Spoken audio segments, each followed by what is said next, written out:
노후 준비하셨나요? 노후 준비하면 가장 먼저 떠오르는 것이 국민연금, 퇴직연금, 개인연금이다. 우리나라 노인들 중 제대로 된 연금으로 노후 준비를 준비하신 분들이 얼마나 될까요?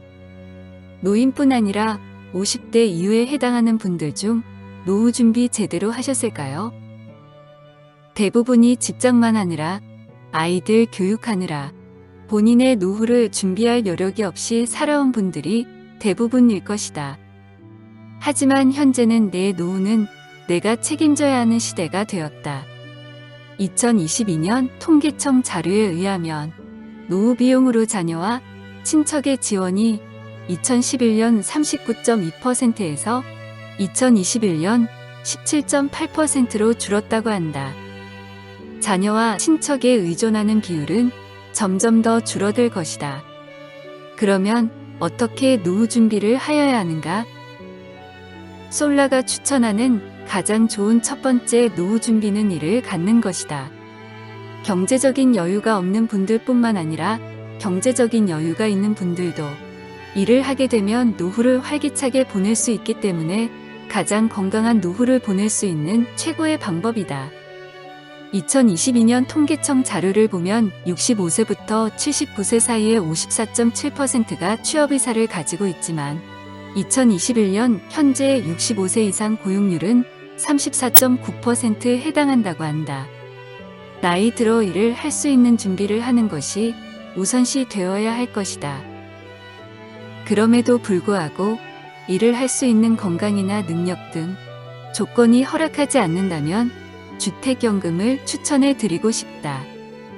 2021년 통계 자료에 의하면 65세 이상 67.9%가 주택을 소유하고 있다고 한다. 지금의 부모님들은 자식들에게 집을 유산으로 남겨주고 싶은 마음이 대부분이다. 그것이 자식들에게 줄 수 있는 가장 좋은 유산이라고 생각하기 때문이다. 하지만 가장 좋은 유산은 건강하게 오래 사는 것이라 했다.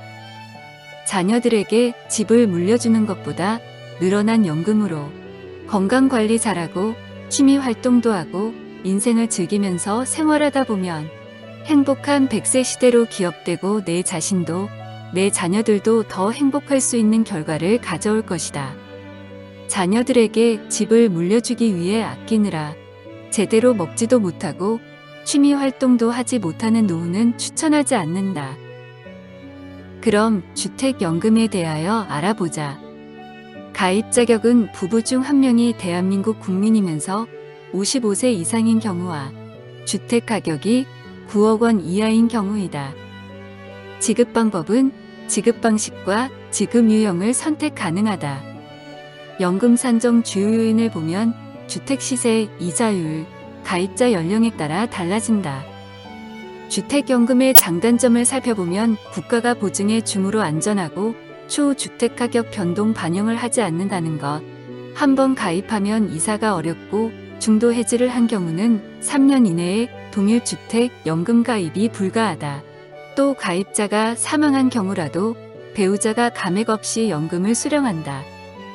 연금 수령액을 높이는 방법은 집값이 높을수록 나이가 많을수록 수령액이 많아진다.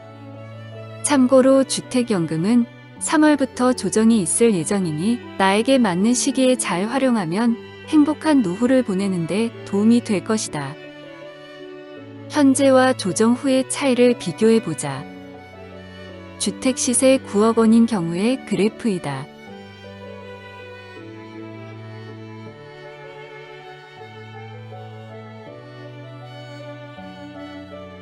전반적으로 연금 수령액이 낮아지기는 하지만 80세 이후에 받는다 하면 오히려 높아지기 때문에 꼭 나쁘다고만 할 수는 없다. 주택연금을 이용하던 부모님이 돌아가신 후 주택을 처분한 금액이 주택 시세보다 많더라도 상속인에게 청구를 하지 않지만 반대로 주택을 처분한 금액이 남았을 경우는 상속인에게 해당 금액이 환급이 된다. 자녀들에게 짐이 되고 싶지 않다면 주택연금으로 노후 준비를 대신하고 또 자녀분들이 부모님의 노후가 걱정이 되시거나 남은 여생을 좀 더 편안하게 살아가시기를 바란다면 부모님께 추천을 해드리는 것도 효도가 되지 않을까 생각한다.